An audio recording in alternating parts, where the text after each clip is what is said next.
세포의 주름 딱 이렇게.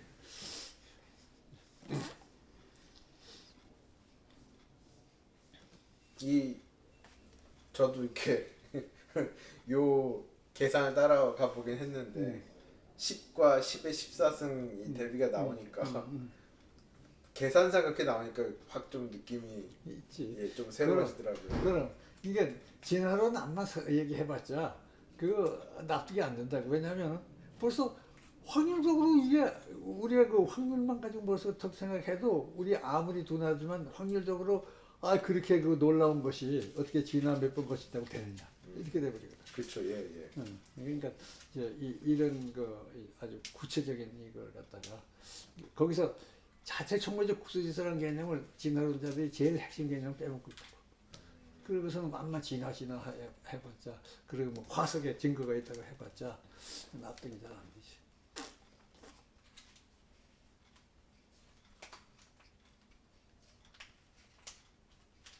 근데 여기에서의 한계점 중에 하나는 이렇게 계산상 이런 정도의 어마어마한 차이가 있는데 이렇게 자체총매적 국소지수가 났을 때는 훨씬 더 그럴듯한 확률로 이게 되기 때문에 한번 자체총매적 국소지수가 나오기만 하면 거의 뭐 예외 없이 그 질서가 지속이 될 수 있다 라고 하는 거를 이제 보여주되 이거는 이제 그 법칙을 보여주는 거라기보다는 가능성을 보여주는 거잖아요. 가능성을 보여주는 것만으로도 충분한가요? 그렇지. 이거는 그다음에 가능한 세계냐 아니냐를 지금 이해하는 거니까. 그러니까 법칙은 우리 다 이미 기본 법칙은 다 나와 있는 거니까. 네. 그러니까 어떤 과정 때문에 이렇게 됐느냐. 그 법칙에 벗어나지 않고. 이제 그걸 얘기하니까. 이게 이제 과정의 문제거든. 가능성을 보여주는 것만으로도. 확률로. 근데 이제 그러한 자체 총괄적 국소 질서가 그럼 어떻게 어떤 규모의 자체 총괄적 국소 질서가 돼야 하느냐 이런 문제는 구체적인 문제로 우리가 이제 앞으로 생각해야 되는 문제이긴 하지만 여기에서는 그냥 그저 몇 가지 구름 가정을 해서 뭐 100만 년이니 뭐 10만 년이 하고 그냥 숫자를 넣어 본 거지 그냥. 그러나 이제 그것만 가지고도 대충 큰 그림은 이제 따라갈 수가 있으니까.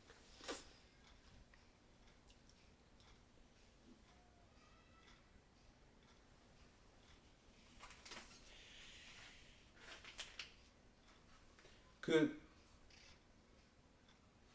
문턱이 없는 경우는 그 국소질서 중에 그것이 이제 해체되는 걸 가로막는 내지는 글로 넘어가기를 가로막는 문턱이 높고 낮으면 다 있겠지만 그게 아예 없는 경우도 있나요? 없으면 국소 질서가 안 되지. 그게 미끄러지니까. 없으면 아예 안 되겠구나. 그렇지. 국소 질서는 그것 때문에 있는 거니까.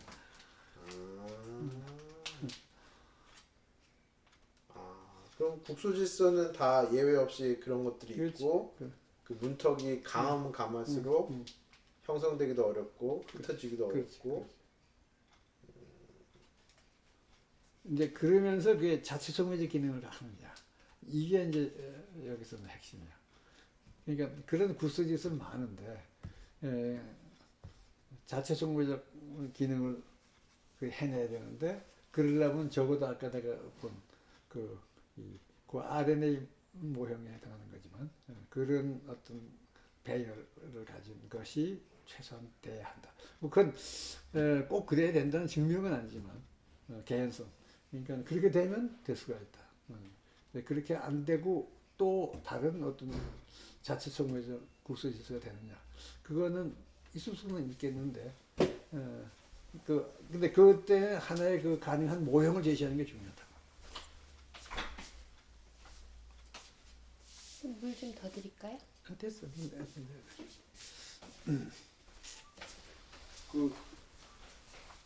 또 비슷하게 여쭤보는 것 같은데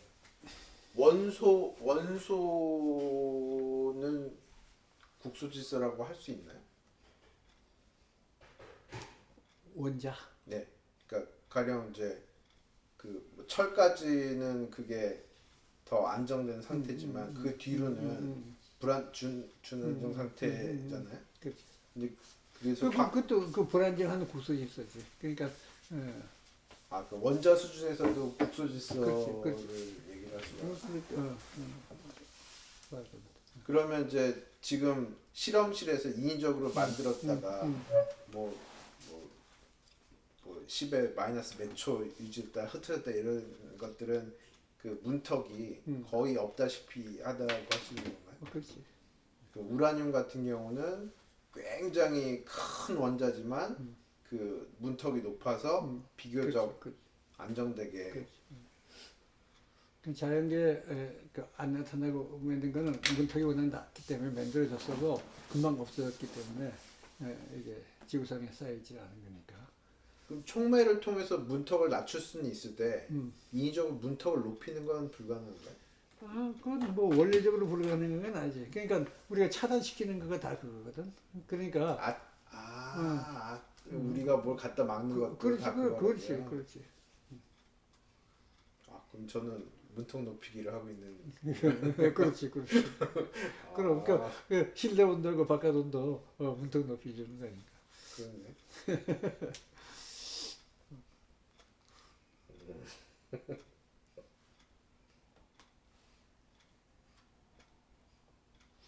그래서 모든 그 상황을 이 책에 나온 걸 토대로 다 연결해서 이해를 시도를 해보라고.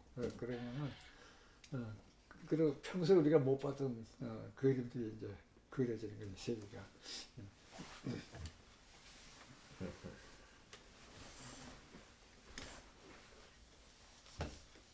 저거 뭐안 켰어.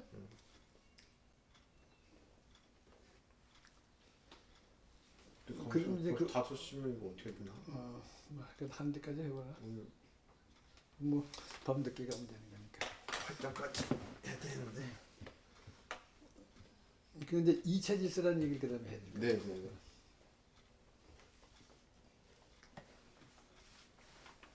네. 네. 말씀하시면.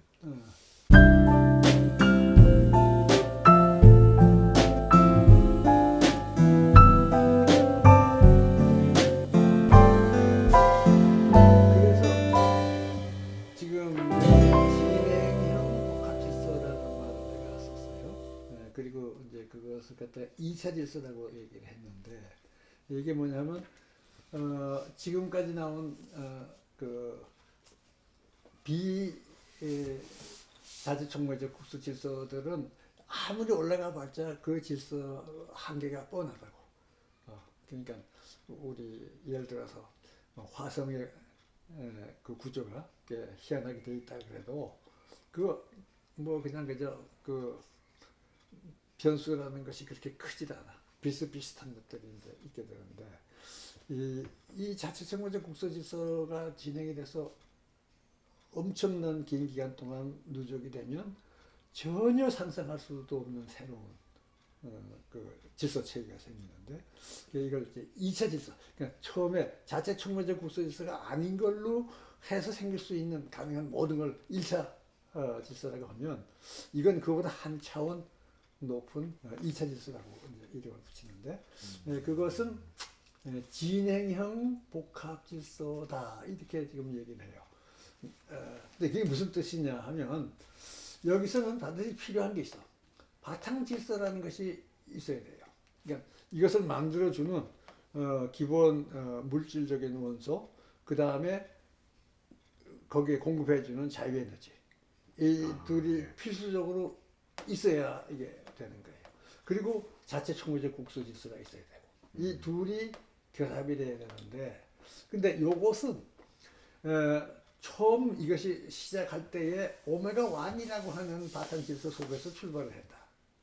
오메가1이라는 상태의 바탕 질서가 있을 때에 시타1이라는 것들이 하나하나가 자체 촉매적 국소 질서가 돼요. 처음 요거 하나 만들어질 때는 100만 년이 걸렸던 거가 바로 시타1의 최초의 거죠. 요 괄호, 중괄호는 10만 개가 있다. 이거지. 10만 개. 10만 개가 있으면 이것은 말하자면 그런 것을 이제 충분히 이제 시간이 지나서 이 형태로 계속 유지가 되는 이것이 이걸 우리가 생물학적 용어로는 생물종이라고 부르는데 우리는 여기서 생명을 이해하는 입장에서 생물학적 용어를 대로 쓰지 않으려고 하니까 그냥 이러한 말하자면 그 군집이라고 1차적인 군집. 근데 여기서 요걸 바탕으로 두 번째로 또 하나 생길 수가 있죠. 그래서 10년 후에 이런 게 또 생겼다. 그러면 또 요거보다 한 단계 높은 또는 이거하고 다른 2차 군집 해서 이것들이 계속 해서 상당히 많은 것들이 이게 누적이 돼요. 이렇게 해서 시간이 흘러가면서 이게 진행형 이게 자꾸 만들어져 나가는 거예요. 이게 쭉 만들어져 나가는데 해서 어느 시기에는 이게 이제 시타 M이라는 타입가 되고 또 와서는 뭐 시타 N이라는 타입 요까지 지금 왔다고 쳐봐요. 그런데 여기서 파란 선을 내가 이렇게 그은 거는 뭐냐면 지금 현 시점에서 시간으로 현 시점에서는 이것들은 사라졌어요. 근데 이것들은 왜 사라졌느냐? 이것들은 이러한 바탕 질서가 있을 때에 가능했던 거예요. 이 바탕 질서 아래서만 이것이 생길 수가 있었는데 이것이 이만큼 오는 동안 바탕 질서를 바꿔버렸어. 이 바탕 질서 속에서는 이런 건 더 이상 생겨날 수가 없어. 그래서 이것은 이걸로 연속적으로 내려오긴 하지만 이미 이거하고 이 초기 걸 비교하면 이것들은 이 상황에서는 이미 국소지수노릇을 못하고 생겨날 수도 없을 뿐 아니라 생겼더라도 존속이 이제 안 돼요. 아까 10만 개가 계속 존속된다는 것은 상대적인 얘기고 짧은 기간 얘기지 이것이 몇 억 년 후에 이것이 이렇게 달라졌을 때도 10만이 유지되느냐 그런 보장이 없어요. 그래서 이것이 상당히 달라졌을 때 투라고 하는 것은 그건 연속적으로 달라지지만 상당히 달라졌을 때는 이것들은 이미 존재할 수가 없어요. 그래서 이건 과거 질서가 되고 현재 요것들은 아직도 이 상황, 요것도 뭐 시간에 따라서 달라지긴 하지만 그러나 적어도 현재 요 오메가에서 여기서 여기까지는 있을 수가 있는. 그런데 이것은 현재 공존해야 돼요. 이거하고 이것이 매치가 돼야 되고 이것끼리는 서로 도움을 주고받게 돼. 이것이 서로 상쇄해서 없애는 방향으로 작용할 수도 있어요. 만약 그렇게 된다면 이것도 없죠. 그러니까 이것들은 어떻게 해서 존속이 되냐면 서로 도와주는 역할을 하기 때문에 공존이 가능한 거예요. 그래서 요 파란 거 전체는 요것이 현 시점에 우리가 볼 수 있는 건데 요것은 현 시점의 바탕 질서고 이것들은 그 안에 있는 이 종류들의 군집 이것들은 서로가 이 생존에 유리하도록 상호작용을 해야 존재하게 돼요. 그러니까 요 떼놓고는 요 묶음을 떼놓고 하나 빠져나간다거나 하고서는 그것은 생존이 안 돼. 물론 부부적으로 떨어져 나갈 수는 있죠. 그러나 이 전체는 유지되면서 한둘이 떨어져 나가는 건 상관없는데 떨어져 나온 것이 여기서 따로서 생존한다. 이건 불가능한 거예요. 네, 그래서 이 복합질서라고 하는 건 뭐냐면 시간적으로 보면 여기서부터 연결이 되어 있는 거고 공간적으로는 이것이 연결이 돼야만 존속 가능하다.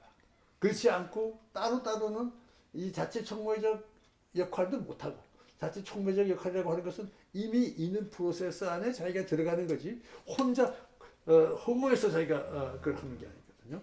그래서 자체 촉매적 기능을 하기 위해서도 이것이 함께 있어야 되는 이것의 기본 답이다.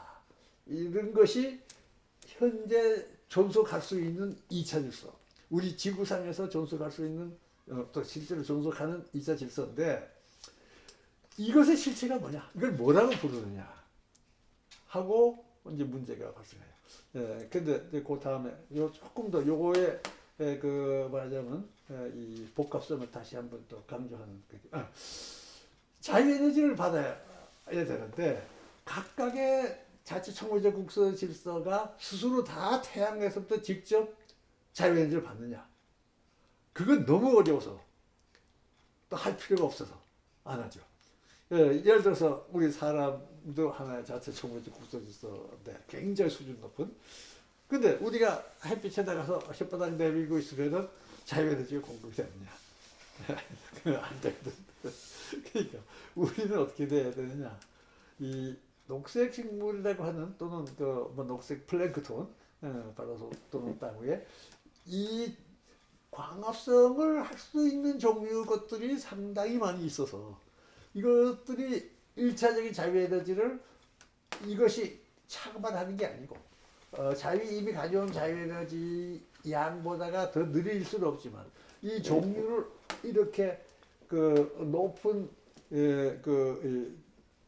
분자 구조를 가진 고분자 형태로 여기다가 이 자유에너지를 끼워 넣는 거죠. 이것을 분리시키면 이 자유에너지가 다시 나오도록 이렇게 맺는 거예요. 이 물인데 영양물질이라고 보면 되죠. 그래서 자유에너지가 일부에 소모되고 남는 것이 이걸로 가는데 여기 이제 나머지 이걸 할 수 없는 종류의 뭐 우리 경우에는 동물에 해당하는 또는 녹색 이 광합성을 하지 않는 거의 모든 이 생물체 자치청구제 국서 질서들은 이걸 받아가지고 활용해서 이걸로 분리시키면서 그 나머지 자유에너지를 가지고 활동을 하고 내버립니다. 이 구조가 성립이 돼야 이 자유에너지를 이 시스템이 활용할 수가 있는 거예요. 그 자유에너지를 활용해야 그것이 뭔가를 하는데 이 자유에너지를 활용하려면 이 전체가 협동을 해야 된다고. 그래서 이 전체가 서로 연결해서 협동하지 않으면 존재할 수가 없습니다. 이런 구조를 가지고 있는 거죠. 이건 뭐 너무나 잘 아는 이제 먹이 사슬이라고도 하고 생태계. 이것이 필연적으로 각각의 개체가 서로 다른 그럼으로써 각각이 자기 할 수 있는 것을 말하자면 분업적으로 기여할 수 있는 이런 상태가 되는 거죠. 그 다음에 또 하나. 그리고 우리 그 금성, 지구, 화성이 제일 태양에서 가까운 몇몇 행성들인데 이것들의 구성이 지구하고 나머지하고는 너무 달라. 여기 이산화탄소 98%, 화성 95%, 지구는 0.03%. 그 다음에 질소 1.7%, 2.7%, 지구는 79%. 그 다음에 산소는 거의 흔적만 있고 여기도 0.13 정도밖에 퍼센트밖에 안 되는데 21%가 있고 물도 이렇게 나요. 그래서 굉장히 특별해요. 이것이 우선 우선 요것만 빼고 나도 상당히 다르기 때문에 여기서 자치청구제 국서 질서가 생길 여건이 더 좋았다. 물론 이거가 증명되는 건 아니지만 이만큼 우선 처음에 가지고 있는 것 자체가 달랐는데 문제는 요거죠. 네. 초기에는 이것도 거의 0이었다고. 지구에서도 산소가 대기 중에 있기가 어려워요. 산소 원자가 없었다는 거 아니야. 산소 원자는 뭐 이 광물 속에 다 산소 원자가 있죠. 근데 대기 속에 있는 산소는 굉장히 있기가 어려워요. 왜 그러냐면 산소는 화학 결합을 너무도 잘하기 때문에 이 대기 속에 있으면 다른 어떤 물질을 만났어도 금방 산소 화합물을 만들고요. 그러니까 이것이 다시 화합물을 깨고 산소로 누가 계속 지속적으로 올려주지 않으면 조금만 시간이 지나면 이것도 전부 화합물이 되버려요. 그러니까 이걸 우리는 쇠하고도 결합을 해요. 네. 그래서 녹슬다 그러죠. 다 녹슬어 버리면은 대기 중에서도 없는 거예요. 그런데 지금 우리는 이만큼이 대기 중에 유지가 되어 있다 하는 거는 처음에 오메가1하고 오메가2의 차이가, 오메가1은 이게 0인데 오메가2는 이것이 21이에요. 그러니까 큰 차이가 여기에 대표적인 차이가 여기서 나온다. 나머지는 뭐 비슷하다고 하더라도 그러니까 산소가 전혀 초기의 자체 총괄적 극소 질서는 산소가 없는 데서 생겼고 산소가 없어야 생기는 거예요. 산소를 만나면은 화학 결합을 해가지고 어려워져. 근데 현재의 이 자체 총괄적 구조 질서구는 산소가 있어야 돼 이번에는. 없으면 또 문제가 생겨. 그러니까 거의 극에서 극으로 오메가 1과 오메가 2가 바뀌었어요. 그러니까 오메가 1과 오메가 2가 이게 스테디하게 유지되는 것이 아니라 고다 이제 보면 이것이 스테디하게 똑같게 유지되는 것이 아니라 이게 진행하면서 이것도 같이 따라가면서 달라져. 그러니까 이 전체가 함께 변해 나가는 거지. 이게 만약에 콘스탄트로 늘 있다 그러면 이거 떼어내서 이건 밖에 있는 거고 요것만 생각해도 좋죠. 근데 이것도 같이 가기 때문에 이거를 뗄 수가 없다고. 이거 항상 붙여 있어야 돼요. 그래서 여기서 이 관계가 필연적으로 이거에 따라서 이거에 따라서 이거 다 서로가 달라지니까 이걸 뗄 수가 없고 이 관계가 광학성 때문에 뗄 수가 없고 이게 묶기에서 이걸 하나로 볼 수밖에 없고 역사적으로는 이게 없어서는 이게 나올 수 없으니까 역사적으로는 이 전체를 또 하나로 봐야 돼. 그래서 이것은 분리할 수 없는 하나의 실체다. 이렇게 이해를 해야 되는 거죠. 그래서 우리는 이게 뭐냐 하고 이름을 이제 붙여야 될 상황에 있어요. 이건 틀림없이 우리 그 우주석에 있을 수 있는 거고 우리 지구상에는 이미 있는 건데 이게 뭐냐 하고 이름을 붙여야 되죠. 이게 뭐라고 해야 되겠어? 내가 이거를 생각하기 전에 아무도 이거를 주목한 사람이 없고 더구나 이름 붙인 사람이 없죠. 뭐 이걸 주목을 안 했으니 이게 그 사람들 눈에 이게 보이지 않는 거예요. 그러니까 이거다 뭐 이름을 더구나 안 붙였지. 그러니까 이거는 내가 내 눈으로 처음 본 실체고 그러니까 이름을 내가 질 수밖에 없지. 그래서 요거를 원생명이라고 이름을 지었는데 잘 지었죠. 생명인데 전체가 하나. 그래서 온생명이라는 말을 내가 만들고 그리고 이것이 생명을 이해하는 데 핵심적인 중요한 점이다. 이걸 내가 지금 강조하는 거죠. 이 그림이 이렇게 중요한 그림인지는 책만 보고 몰랐는데요. 그다음에 그래서 지금까지 우리 어떻게 생명을 생각했냐? 물론 이거는 거의 뭐 관심도 없었고 현재 보이는 게 이것들인데 요거 하나하나가 생명이라고 빨갛게 내가 쓴 거. 요거 하나가 생명체. 근데 생명체 안에 생명 하나씩 있다고 했지. 그래서 우리는 생명하면 이 안에 생명이 있다. 저 안에 있다. 이렇게 생각하지. 이게 이 안에 생명이 있다. 이게 생명이다. 이런 말은 지금까지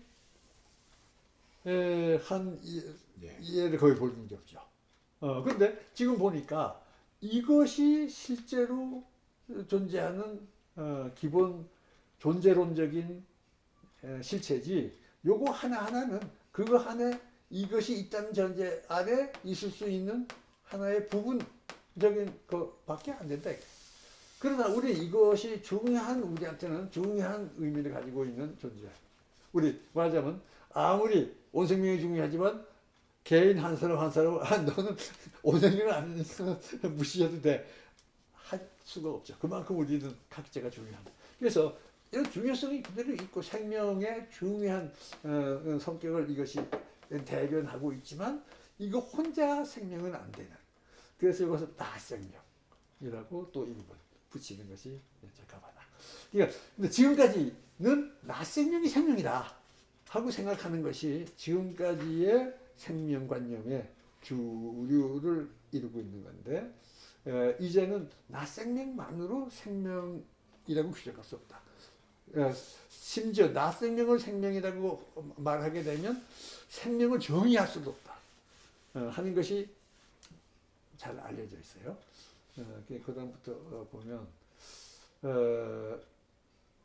그래서 이제 이걸 한테 이 전체를 시간적으로 보면 이 전체 빨간 이것을 온생명이라고 해야 되고 현 시점에서 볼 때는 적어도 요거까지를 합쳐서 그러니까 오성형의 현재의 상황이라고 봐야 된다. 이렇게 이해를 할 수가 있죠. 그 일상적 생명 개념은 나 생명을 생명이라고 보는 거죠. 그 어떤 문제가 있냐? 이 꺾어지는 나무가지 이 생명이 있냐 없냐? 대답이 대단히 어려워요. 이거 딴 데다 잘 심으면 산나무가 될 수 있지만 그러다 하루 이틀만 지나면 이거 마른 나무가지가 되죠. 그럼 생명이 없다. 그럼 현재 이건 있냐 없냐? 뭐라고 해요? 그냥은 말할 수 없죠. 그래서 조건 현재 충분히 덜 말라서 땅에다가 잘 심으면 살 수 있으면 그럼 생명. 만약에 이미 너무 말라서 그렇게 할 수 없거나 사람들이 관심을 안 가지고 버려놓고 있으면 생명이 아니다. 이렇게 생명이냐 아니냐 그 중요한 경계를 이렇게 엉성하게 얘기할 수밖에 없는 상황이죠. 그 다음에 토끼는 하나의 세포로 구성되는 것이 아니라 뭐 수천억 개의 또는 수조 개의 세포로 구성이 됐겠죠. 그럼 토끼의 세포 하나하나가 생명이냐? 토끼가 생명이냐? 이것도 나네. 뭐 토끼 한 마리가 생명이다. 이건 누구나 상식적으로 얘기하지만 그럼 토끼 안에 있는 세포 하나만 그 생명이냐? 그러면 그거 안 되고 없어. 박테리아 그 생명인데 토끼 세포가 왜 박테리아만 못해? 그러니까 그것도 생명이라고 해. 그럼 토끼는 그러면 몇십억 개의 생명이냐? 하나의 생명이냐? 이런 문제가 발생하죠. 도대체 그러면 뭐를 생명이라고 할 거냐? 도대체 이게 정의나 제대로 할 수 있냐? 당연히 이게 어렵죠. 그리고 브리타니카 백과사전의 경우를 보면 뭐 이거 그냥 지나갑시다. 이것도 그냥 지나가지.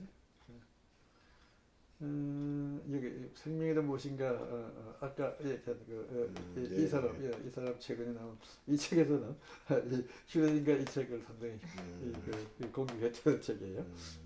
같이 지나가고 브리타니카에서 보면 생명의 정의를 6가지를 이렇게 지금 브리테이크에 이 6번째가 새로 들어갔나? 요거 새로 들어갔어요. 그래가지고 이 6가지 하는데 거기에 뭐 간단히 정의하고 문제가 있다는 건 내가 뒤에 요약을 했는데 그거는 그냥 시간 관계로 그냥 넘어갈까? 뭐 이거 잠깐 읽고 넘어가야 되는 거. 책에 안 썼으니까. 대사적 정의. 요거 한번 그냥 읽어봐요. 일정한 경계를 가지고 주변과의 사이에 지속적으로 특정의 물질들을 교환하면서도 적어도 일정 기간 동안은 그것의 일반적 성질에 변화가 없는 대상.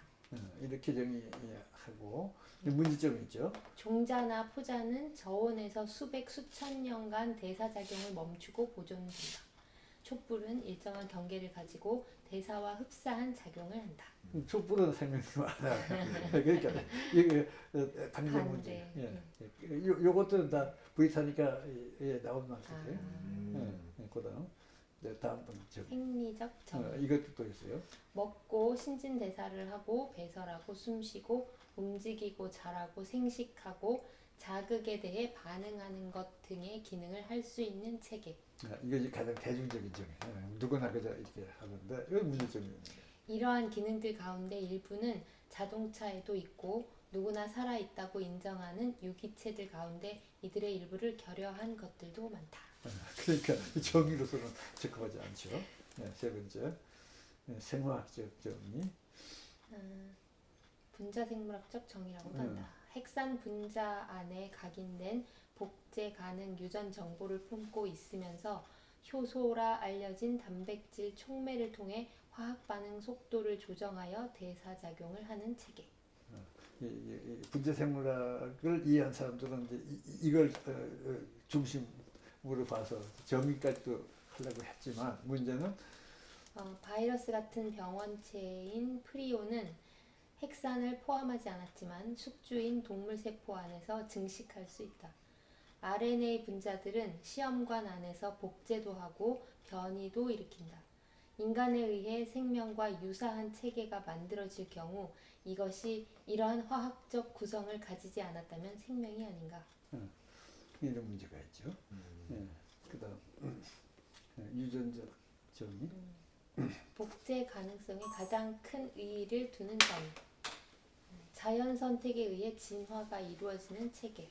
아주 간단하게 얘기를 네. 했어요. 근데 여기는 노새를 비롯한 일부 생명체들은 이 규정에 의해 생명에서 배제된다. 모든 복잡한 체계는 자연 선택이 없이 출현할 수 없을 것이라고 하는 점이 유전적 정의가 취하고 있는 기본 취지이다.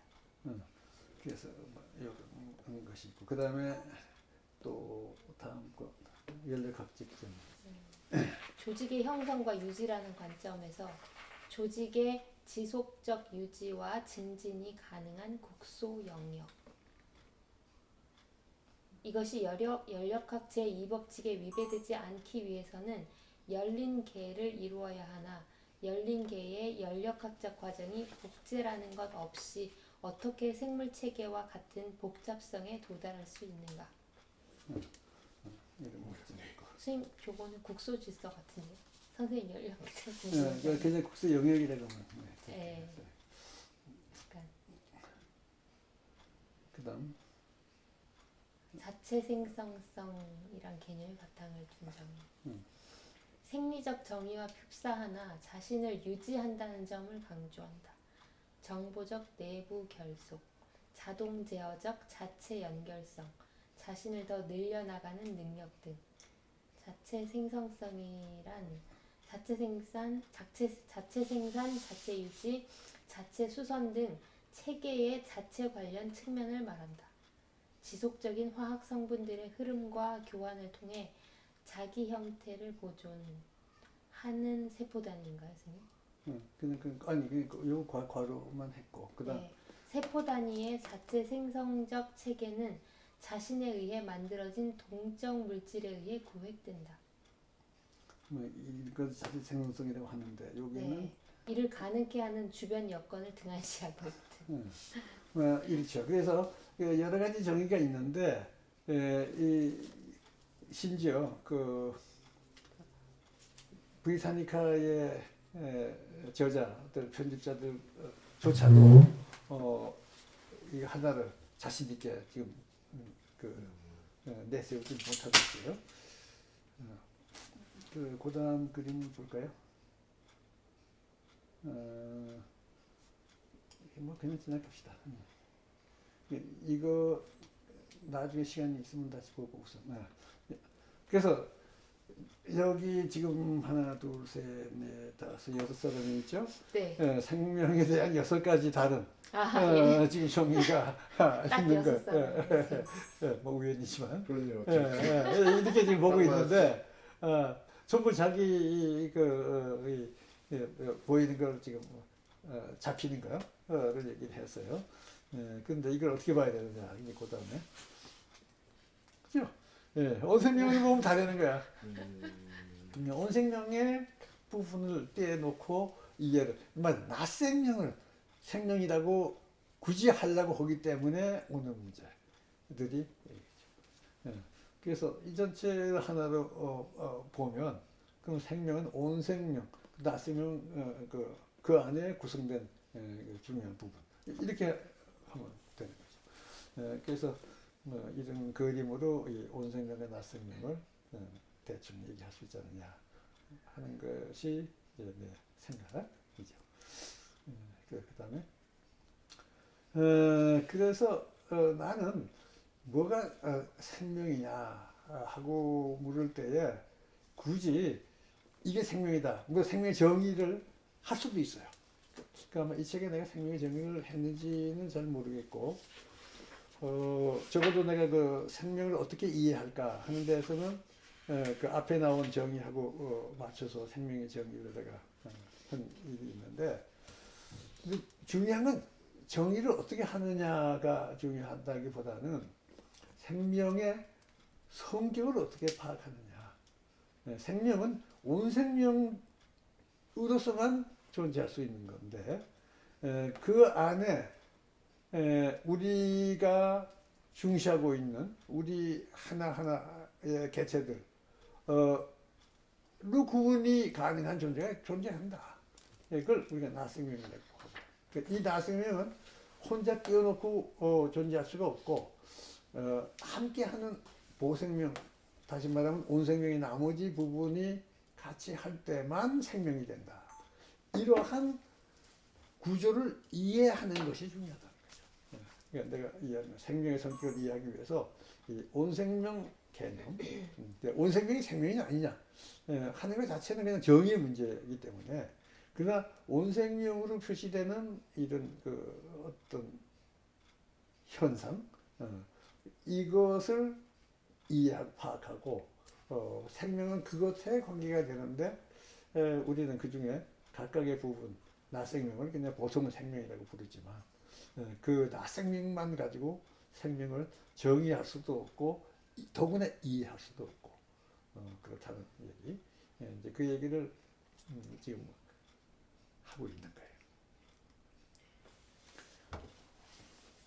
거예요. 질문 있어요? 질문보다는 뒤에 선생님 그 중학교 선생님 얘기 재밌었어요. 아, 그 우주의 여행을 이제 가는데 꼭 같이 가야 될 게 뭔지 학생들한테 질문을 했더니 애들이 이렇게 여러 가지를 썼는데 그것이 이제 온생명이다 이게 선생님이 너무 똑똑하게 적용을 한 것 같아서 조금 재밌는 것 같아요. 그렇죠. 네. 그렇게 이해해도 돼요. 네. 그럼 중학교 2학년 학생들도 네. 이해할 수 있는 개념이지. 네.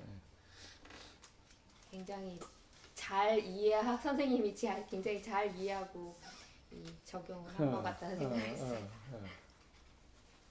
그 중학교 선생님은 그 뒤에 뭐 연락이 된 적이 있나요? 그 후에 연락이 없고 심지어 그분 성함이 뭐였는지 나도 기억도 지금은 없고. 정말 아쉽다.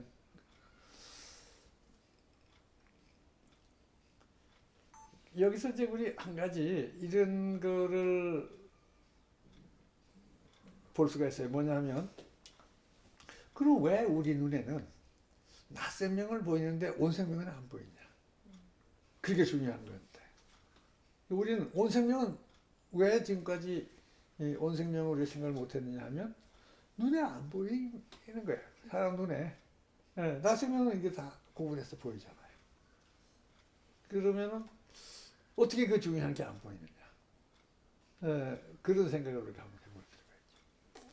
선생님 근데 고대 문명이랄지 신화랄지 이런 데는 어떤 신이나 어떤 자연의 어떤 그런 모습으로 이 온생명을 어느 정도 인식하고 있었다고 말할 수 있지 않을까요? 그런 면도 있어요. 네. 그러니까 어떤 직관에 의하면 또는 우리가 생명이라고 하는 것에 대해서 깊이 생각을 해보면 하나하나 낯생명만으로 생명을 규정할 수 없다 하는 직관이 있는 사람들이 있죠.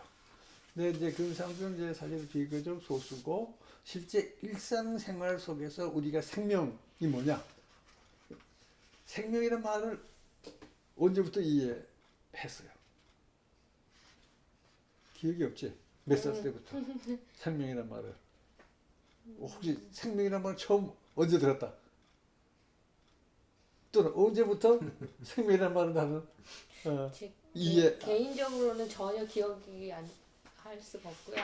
애기들을 보면은 얘기책 같은 걸 읽어주면 죽고 살고 떠나고 헤어지는 게 굉장히 민감하게 반응을 하더라고요. 5살 이전에만 그냥 그림을 보고 서로 어느 정도 의사소통만 되면 가장 먼저 반응하는 게 죽고 살고 떠나고 헤어지고 그런 거에 굉장히 민감하게 반응하더라고요. 근데 생명이란 말은 잘 말을 안 우리 생명이란 개념 물론 이제 그 삶과 죽음 한번 또 관계가 있는 거지만 생명이라는 말로서 그것을 머릿속에 어떤 그림을 그릴 때 그것이 언제부터 그리고 어떤 그림이 그려지는가 생명이라고 할 때 우리가 각자가 언젠가는 그걸 지나왔을 거예요. 그 단계를. 생명이란 말도 모르고 그런 것이 없다가 언제부터는 생명이란 말도 알고 그것이 어떤 거다라고 해서 어렴풋이나마 가지고 남이 생명할 때는 나도 안다고 끄떡끄떡하기 시작한 그것이 언젠가는 있을 텐데 사실은 거의 대부분 나 자신도 기억이 없어요. 그러니까 다시 말하면 이걸 내가 이 전에 얘기했죠. 자득적 개념. 우리가 경험하고 살아가고 사람들 말 이렇게 들어보면서 누가 가르쳐 준 것이 아니라 이런 게 생명이다 하고 그냥 만들 가진 거야. 예. 그 내용이 뭐예요? 그 내용은 이 분류죠. 세상에 있는 사물을 두 가지로 분류하자. 그러면 살아있는 것, 살아있지 않은 것 하고 딱 분류하는 거지. 그 살아있는 것은 움직이고 하고 아까 여러 가지 나왔지만은 이거는 살아있는 것이 가지고 어떤 특징이 있다. 이 안에. 살아있지 않은 거는 그런 게 없다. 이 특징이 뭐냐? 그 특징의 공통 인수가 생명이다. 이렇게 꼭 꼬집어서 말을 안 하지만 대략 그 관념이 머릿속에 박힌 거예요. 그러니까 나 생명을 생명이라고 보게 되는 거죠. 그러니까 그 더구나 이 온생명이라 그러면 정말 태양에서부터 자유에너지가 오는 것부터 전체 그 생태계 그리고 3, 40억 년의 역사 과정이 그려져야 되는데 이거는 우리 일상 경험에서 못하니까 이게 온생명은 우리는 안 들어오는 거지. 그러니까 우리는 생명하면은 나 생명이 곧 생명이다 하는 걸로 딱 굳어지는데 그런데 사실 생명을 제대로 이해하려면 아까 내가 생명을 이해하려면 온생명 개념을 통해서만 이해가 되는 거지. 친숙하게 되는 것은 나 생명만 가지고도 친숙할 수가 있지만 그 이해가 안 되는 거예요. 그 이해는 우주의 다른 기본 원리하고 거기서 어떻게 이게 접합이 되느냐 하는 거를 그냥 단순시켜 놓고 있는 그건 뭐 알 수 없는 거, 뭐 알 필요 없는 거, 그냥 그저 살아있는 거 현재 있는 이것만 생각하는 거죠.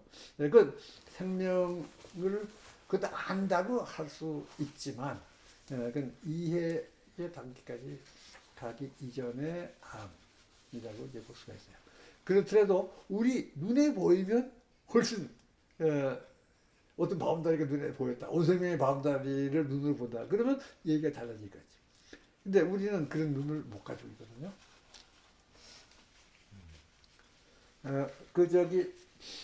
이 황대군 선생이 그 어려운 시절이 있었어요. 뭐 하여간 민주화 운동을 해서 감옥에 꽤 오래 갇혀가지고 독방 생활을 했는데 그분이 너무 심심하니까 잠깐 그 뜰에 나가서 생명 하나를 만났어. 그 생명이 개구리예요. 개구리를 어떻게 살아서 이렇게 잡아가지고 같이 살자고 방에 데리고 왔어. 그러니까 적어도 두 식구가 됐죠. 이 살려야 되잖아. 그래서 그 아까운 밥을 좀 덜 먹고 이제 개구리하고 놀아보는 거지. 그러면 개구리가 진수성찬을 만든 거지. 뭐 이제 개구리로서는. 근데 안 먹는다는 거야. 그래서 알았다. 이 개구리가 먹는 건 밥이 아니고 파리다. 그래서 파리를 이번에 잡는 거야. 근데 뭐 하여간 방에 안에 들은 걸 잡았는지 밖에 이번에 파리를 줬다 잡아가지고 다 개구리한테 했는데 안 먹는 거야. 날아다니는 것만 먹. 그러다가 우연히 그 중에 파리 한 마리가 아직 좀 덜 죽어서 휙 나르니까 혀를 내밀어가지고 확 못 들어가는 거야. 그러니까 이 황대근 선생님은 얘기가 이 영물이다. 죽은 파리는 안 먹고 적어도 산 것만 먹는구나 하고 감탄을 했다는 얘기가 있는데 네. 근데 황대근 선생이 한 가지 파악 못한 게 있지. 뭐야? 개구리 눈에는 정지한 건 안 보이고 아. 움직이는 것만 보이는 거야. 개구리 눈이 왜냐? 개구리는 정지한 거 볼 필요가 없어요. 그건 먹는 게 아니니까. 날아가는 것만 보이는 거야. 그러니까 날아가는 것만 잡을 수밖에. 그러니까 다시 말하면 개구리 눈하고 우리 사람 눈을 비교해 보면 개구리 우리는 나무 정지한 나무가 있죠. 큰 나무가 있으면 나무 전체를 우리는 보지. 그리고 나무 잎도 물론 이제 움직이면 이제 나무 잎이 흔들리면 나무 잎도 우리가 보지. 개구리 눈에는 큰 나무는 안 보이고 움직이는 나무 잎만 보이는 거야. 움직이는 것만 보이니까. 그렇죠. 그게 바로 나무가 온 생명이라면 개구리 눈에는 나무 잎, 난 생명만 보이고 온 생명을 못 보는 거지. 우리가 딱 그거야. 우리는 이 큰 온 생명이라는 나무 그 전체가 다 엮어져 가지고 지금 살아 있는 건데 거기서 살아 움직이는 이 나 생명만 보고 요게 생명이다. 그러니까 말하자면 나무 잎이 이게 나무라고 생각하고 나무는 못 보는 그것에 해당하는 거예요. 그러니까 물론 이제 개구리보다 사람은 한 차원은 높지. 움직이는 것도 보고 정지한 것도 보지만 그러나 역시 또 한 단계 올라가면 온 생명은 못 보고 나 생명을 보다. 그래서 그 비유가 재밌어요. 그래서 모든 것이 모든 생명체가 다 보는 게 아니라고. 이게 보면 우리는 내가 보면 있는 건 내가 다 보는 것 같지만 사실은 꼭 나한테 필요한 거 보는데 사실 그 개구리는 움직이는 것만 봐가지고도 살아가니까 그거 보지만 우리도 일상생활하는 속에서는 나 생명만 보고도 살아가게 돼요. 근데 이제 정말 우리 온 생명 전체가 이제 하나가 되고 이 온 생명을 움직일 만한 이러한 지금 이 능력을 소유하게 됐음에도 불구하고 온 생명 자체는 못 본다 하는 것은 큰 문제다, 그죠? 그러니까 우리는 정말 필요한 거는 온 생명을 제대로 보고 온 생명의 생리가 어떻게 되느냐 그걸 파악을 하고 거기에 맞춰서 온 생명이 살아갈 수 있는 범위 내에서 우리도 살아야 되는데 온 생명이 안 보이고 나 생명을 보고 나 생명이 살아가는 것만 보고 거기에 엄청난 변화를 가하면은 온 생명의 생리가 깨지잖아요. 이게 우리는 지금 환경 문제라고 보죠. 심지어는 기후 변화까지. 기후 변화는 우리 그 개인하고 생각하면 굉장히 흥미로운 관계가 있어요. 사람 몸에서 굉장히 중요한 부분이 체온 아니야. 네, 그러니까 체온 요즘 뭐 특히 이제 코로나 바이러스 때문에 체온 아주 많이 재는데 조금만 변한다고 하는 거는 이게 생명의 그 생명 유지에 중요한 역할을 할 만큼 체온이 중요해. 이게 우리가 봤지만 자유에너지가 온도에 관계가 되죠. 그러니까 자유에너지가 달라져. 자유에너지가 달라지면 자유에너지가 제일 낮은 쪽으로 가려고 되는데 자유에너지 자체가 달라지면 화학 변화가 이리 갈 것이 이리 가버려요. 그러니까 우리 몸속에서 화학 변화가 이렇게 가고 이렇게 가고 이렇게 가야 이게 우리 생리가 유지되는데 갑자기 화학 변화가 거꾸로 막 가게 되면 이게 생리 역행해가지고 이게 생존이 어려워지죠. 그만큼 온도가 민감하기 때문에 우리는 온도의 온 몸이 온도를 느끼게 지금 돼 있는데 지구의 온도가 우리 사람으로 말하면 체온에 해당해요. 그러면 이 지구 온도에 따라서 모든 생태계의 이 모습이 이리 가야 될 게 이리 가고 이리 가야 될 게 이리 가고 이렇게 변할 수밖에 없다고. 그러니까 무슨 그 동식물의 이 저기 생육 조건이 달라지고 그거 달라지면 다 거기 맞춰서 생태계가 교란이 일어나고 이렇게 될 뿐 아니라 같은 지형 아래서도 우리 그 이 대기 온도가 얼마냐에 따라서 바람이 이리 불게 이리 불게 되고 이리 불게 이리 그러니까 기후 패턴의 변화가 와요. 기후 패턴의 변화가 오게 되면 또 무슨 문제가 생기느냐. 우리 그 기후 패턴에 맞춰 가지고 모든 농업 활동을 하거든요. 예, 어느 시기에 비가 얼마나 오기 때문에 그걸 가지고 어떻게 해서 뭐를 심고 어떻게 하고 여기 맞춰 가지고 우리가 몇천 년을 살아왔는데 이게 확 바뀌면은 옥토에 비가 안 오고 엉뚱하게 사하라 사막에 비가 쏟아졌다. 사하라 사막에 사는 몇 사람은 좋겠지만 그게 하루 이틀에 사하라 사막에서 우리가 농토로 바꿀 방법이 없는 거예요.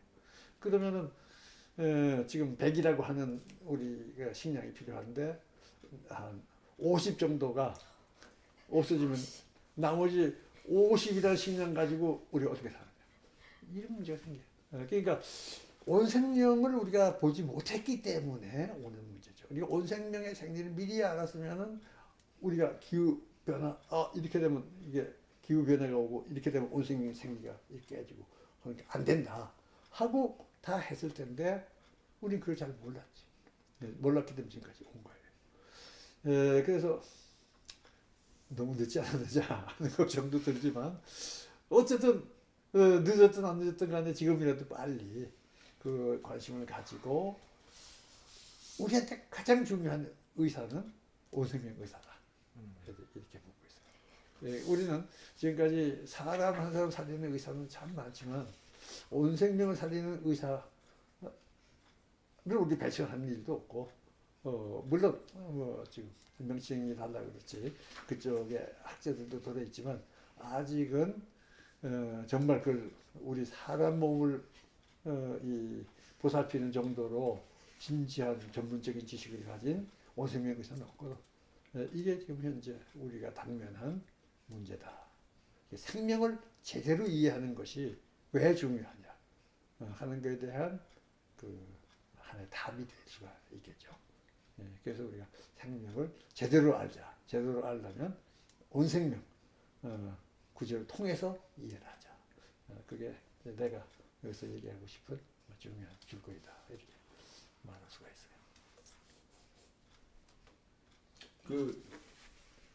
쭉 읽어가면서 사실 저는 이제 뭐 선생님 책을 한 1독을 하고 2독하고 이런 지금 아니라 계속 따라가고 있어서 뒤에서 심학 7도를 어떻게 그리실지 되게 궁금했거든요.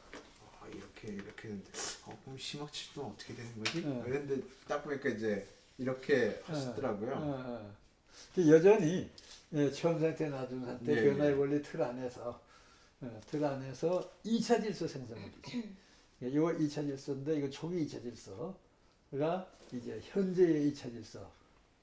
지금 현재는 우리 여기 있죠. 이거는 역사적으로 있어야 이게 오는 존재였지만 앞에 그림은 이렇게 수직으로 내려왔는데 이것은 이 패턴에 맞추기 위해서 생명이라고 하는 것의 시간의 변화의 원리에 따라서 이해하자 이런 구상을 한 거예요. 근데 그러니까 이 심학 6도와 7도를 보면 그러니까 심학 5도까지는 그야말로 이제 우리가 그 대상에 대해서 그것의 현재 상태에 따라 미래 상태가 어떻게 되는가 자체가 어떤 이제 관심의 포커스였고 그거에 맞춰서 이제 쭉 그림이 나왔는데 심학 그 6도에서는 이제 우리의 관심 자체가 우주의 현재 상태로부터 미래 상태를 어떻게 이도 맞는데 하여튼 그 거기서의 제가 말씀 좀 그러니까 말씀을 해놓고 보니까 심학 6도에서는 우주의 현재 상태를 가지고 과거는 어땠고 미래는 어땠는가를 알려고 이제 그동안의 지식들 총동원해서 이렇게 된 것이다. 심학 6도까지는 아주 적절하고요. 근데 이 7도에서는 지금 우리의 관심의 포커스는 이 138억 년이 된 우주에서 대체 생명이라는 현상이 어떻게 태어났는가 라고 하는 어떤 지적인 비약 뭐 이것이 관심의 포커스였다면 지금 여기에 이제 처음 상태와 나중 상태에서 변화의 원리를 적용하는 이런 이제 일반적인 포맷하고 요 7도의 포맷하고 우리 관심의 포커스가 조금 이렇게 어긋나는 거 아닌가 하는 느낌이. 뭐 그런 면은 있지. 그런 면은 있는데 그래도 여기서 중요한 거는 이러한 틀, 네네. 이러한 틀이 이제 2차 질서에 해당하는 거고, 근데 이 2차 질서가 여기서 우리는 보통 그냥 우리 생명을 현단면에서 주로 보려고 그러지만 사실은 현단면에서는 생명을 제대로 이해할 수가 없고 예. 여기서부터 이 연결을 역시 봐야 현재 우리를 안다. 그 면도 여기서 강조가 되고 있죠. 그래서 물론 이제 그 얘기는 맞아요. 이건 뭐 동력학 또는 통계학의 이 시간의 흐름 하고는 다른 거고 심지어 우주의 이 변천하고도 조금 다르지만 생명 역시 이 시간의 틀과 그리고 역시 여기서 중요한 거는 이제 이번엔 2차 질서라고 하는 이 통합적인 그것을 같이 봐야 된다. 여기서 이제 그 통합적으로 함께 본다는 거가 요 패턴에서는 조금 좀 잘 안 보이지만 그러나 이제 요것을 이렇게 묶었다는 점에서 뭐 그렇게 그냥 볼 수 있지 않느냐. 사실 이 그림만 제대로 파악하면 오늘 얘기한 내용 거기가 이 안에 담겼다. 뭐 이렇게 봐도 될 거예요. 이 온생명론에서도 이 그림이 새로 나온 거는 또 한 번에 이렇게 진전이 있었던 걸로. 진전보다도 이건 이제 우리 이 책의 흐름, 그 패턴 하고 그냥 연결을 했다는 거가 더 강하죠. 사실 그 전까지는 이거 그냥 수익적으로만 내가 놨던 건데. 설명을 어떻게 이해할까 해서 선생님 거의 다 하신 거를 조금 더 간결하게 정리하시는 그렇지. 거죠. 그리고 사실은 생명을 어떻게 이해할까에는 이 책의 앞에 나온 얘기의 중요한 줄거리를 거기서 또 따로 설명을 했어야 되는데. 근데 선생님 굉장히 상세하게 설명하셨는데요. 거기서. 근데 이 책에서는 이미 상당한 것이 앞에 나왔기 때문에 그래서 요 장 자체는 상당히 압축시킬 수가 있었던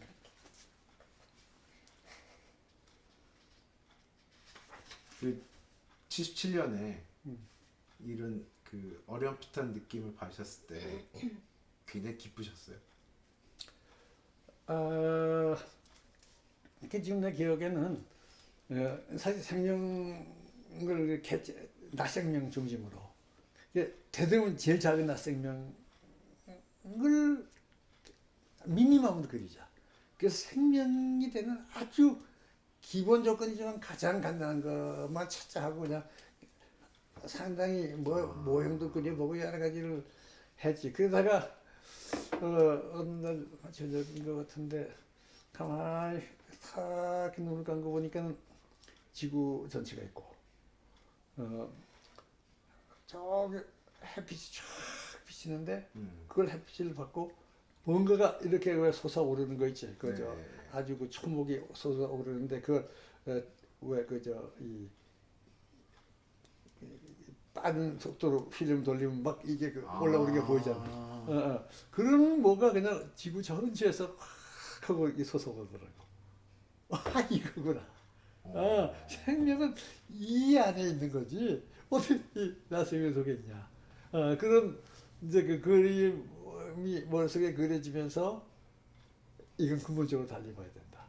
하고 생각을 한 거예요. 그때가 접근 방향을 대전환하는 그런 계기점이었군요. 그 전까지는 당연히 나생명 중심으로 그것도 대부분 작은 거 아메바 뭐 단세포 근데 이게 생명인가 이게 어떻게 생명이 되느냐 그래서 모델을 여러 가지 만들어 보기도 하고 이제 그러다 보니까 전혀 다른 어떤 이제 그 그림을 보게 된 거지. 아마 그때 내가 어떤 책을 하나 읽었는데 History of Life라는 책을 아마. 근데 거기서 이제 생명이 쭉 이제 출발부터 그 당시까지 그 전체 진화 과정 이거를 비교적 그 간략하게 요약해 놓은 책이 하나 있었는데 그거를 읽은 후가 아니었나 하는 생각은 들어요. 그걸 한번 또 읽고 보니까 생명은 그렇게 그 하나의 개체 중심으로 볼 게 아니다. 이제 근데 그건 잘 모르겠어 지금 하기가. 그 무렵에 그런 책을 하나 읽었다는 기억이 있고 그런 그림을 내가 머릿속에 그렸다는 느낌을 받은 게 있는데 그것이 서로 관계가 있었는지 없었는지는 그건 잘 오늘 다뤄야 될 얘기들이 더 있으니까요. 생명에 대한 얘기는 이제 여기서 마치고 그렇지. 다음에 이제 또 추가로 더 여쭤볼 기회가 있으면 그때 더 말씀 나누도록 그렇습니다. 또 한 5분 쉬었다가 네.